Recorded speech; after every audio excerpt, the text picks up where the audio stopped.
오늘은 회개하라 천국이 가까웠느니라에 대해 말씀드리고자 합니다.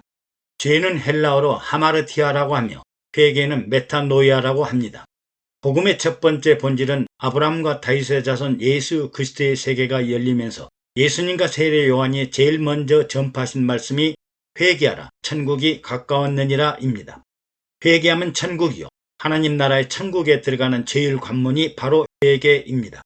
회개와 천국의 기본적인 내용을 잘 설명해 주신 말씀은 누가복음 15장의 탕자의 비유입니다.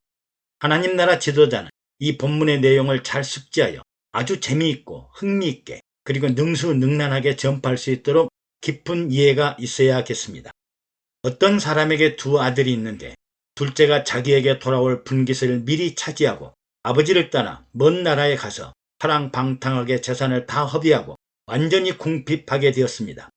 그 후 그는 저주스런 짐승인 돼지를 기르는 자로 전락하여 돼지가 먹다 남은 지엄나무 열매로 겨우 배를 채우고 비참하게 살면서 죽음 일보 직전까지 가서 아버지와 집을 생각합니다.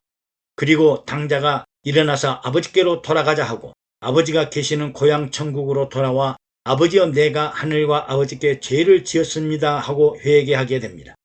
적자 아들로 출생했으나 잘못된 생각으로 탕자가 되었지만 회개를 통해 다시 적자 아들로 거듭나고 아들의 지위를 회복하게 됩니다. 탕자를 생각하면서 아담의 후손들인 우리는 모두가 하나님 아버지를 떠난 탕자들이므로 우리들의 과거와 현재 그리고 미래를 생각해 보아야 합니다.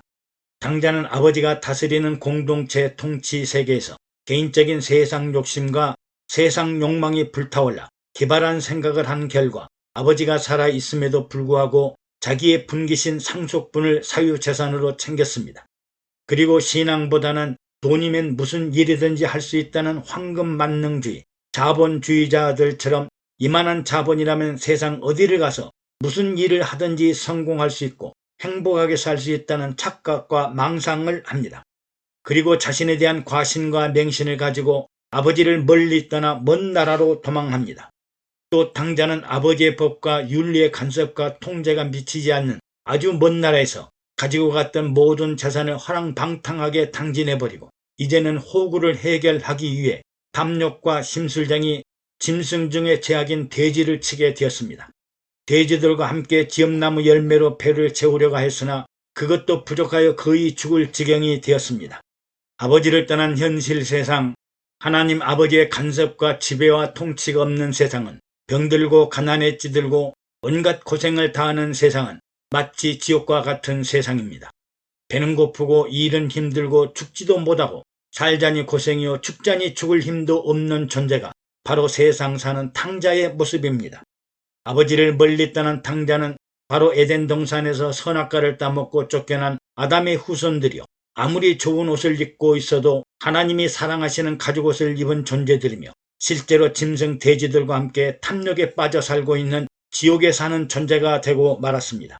이제 탕자는 아버지와 아버지 집을 생각하고 자신을 돌아보자 자신의 본질과 실체를 찾게 되었습니다. 아버지를 생각해보니 과거의 자신은 현실의 나와는 전혀 다른 하나님의 자녀로 태어났으며 가인들도 질비한 부잣집의 아들이었으며 많은 사람들의 사랑받는 아들이었고 아버지 품 안에서 부귀와 공명과 영광을 누리는 존재였음을 알고 한없이 후회하고 눈물을 흘리면서 회개합니다. 그리고 탕자는 서서히 무거운 몸을 이끌고 일어나 아버지께로 돌아갑니다.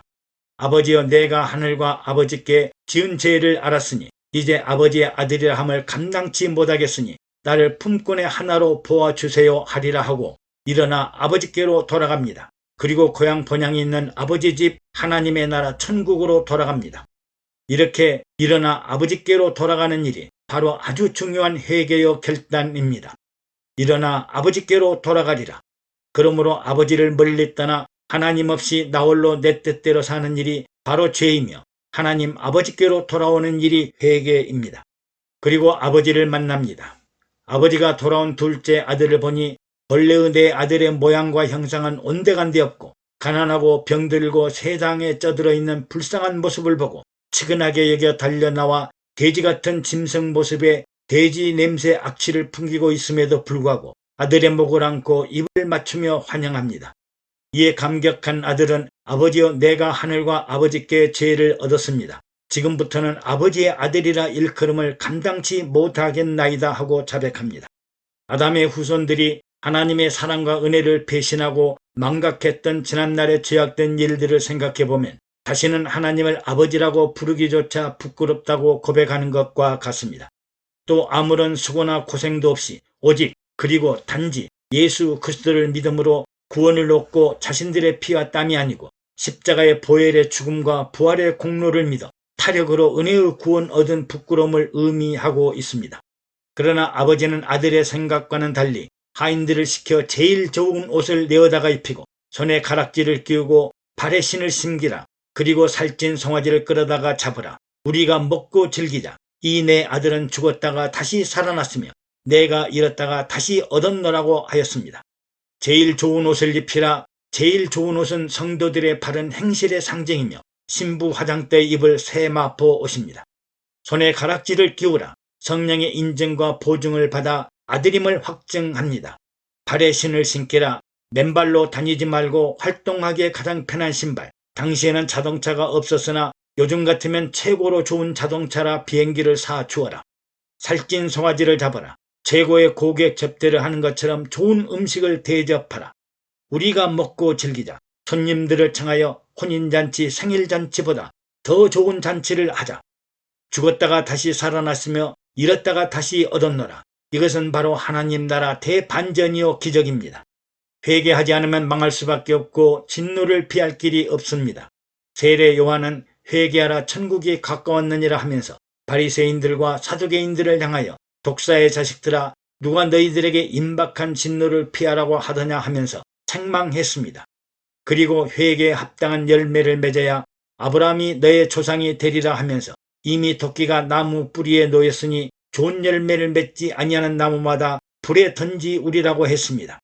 오늘날의 바리새인과 사두개인들이 누구이겠습니까? 바로 우리들 자신입니다.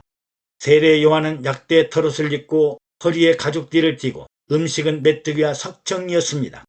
당시 에세네파의 경건함을 상징하였으나 세례 받으러 나온 유대인들이 바라본 짐승의 옷을 입고 있는 세례 요한을 보고 하나님 없이 살아온 자신들의 현재 상태가 바로 짐승과 같음을 알고 회개하고 요단강에 들어가 세례를 받았습니다. 그러면 누가 회개해야 하나요? 우리는 죄가 없는데 왜 회개하라고 하지요? 죄 없는 성직자나 하나님 나라 지도자, 특히 우리 목사님들은 죄가 없으므로 회개할 것이 없지 않나요? 또 높은 권세를 가진 사람, 존경과 영예를 받은 훌륭한 사람들은 회개할 필요가 없지 않나요?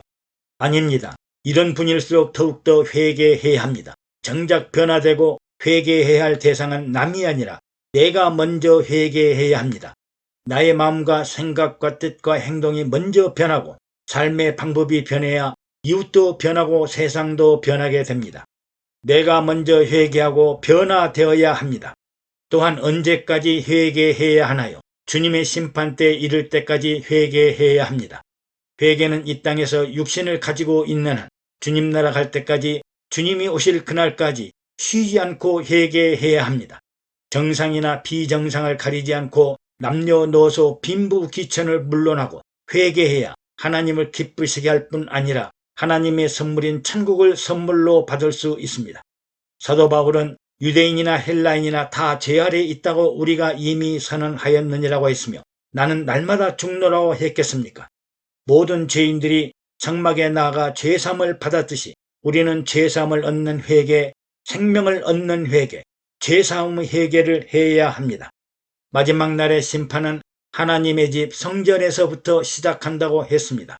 하나님의 집에서 심판을 시작할 때가 되었나니 만일 우리에게 먼저 심판을 하면 하나님의 복음을 순종치 아니하는 자들의 그 마지막이 어떠하며라고 말씀했습니다. 그러므로 살아있는 동안 우리는 회개에 합당한 열매를 맺어야 합니다. 열매가 없다면 심판을 피할 길이 없기 때문입니다. 이미 도끼가 나무 뿌리에 놓였으니 좋은 열매를 맺지 아니하는 나무마다 불에 던지우리라. 열매 없는 신앙은 종말에 나타날 불구덩이 심판을 말해 줍니다.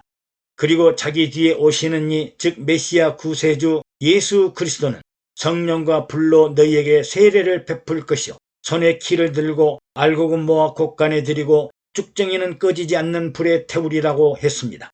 사도 베드로는 너희가 회개하여 각각 예수 그리스도의 이름으로 세례를 받고 죄사함을 얻으라. 그리하면 성령을 선물로 받으리니.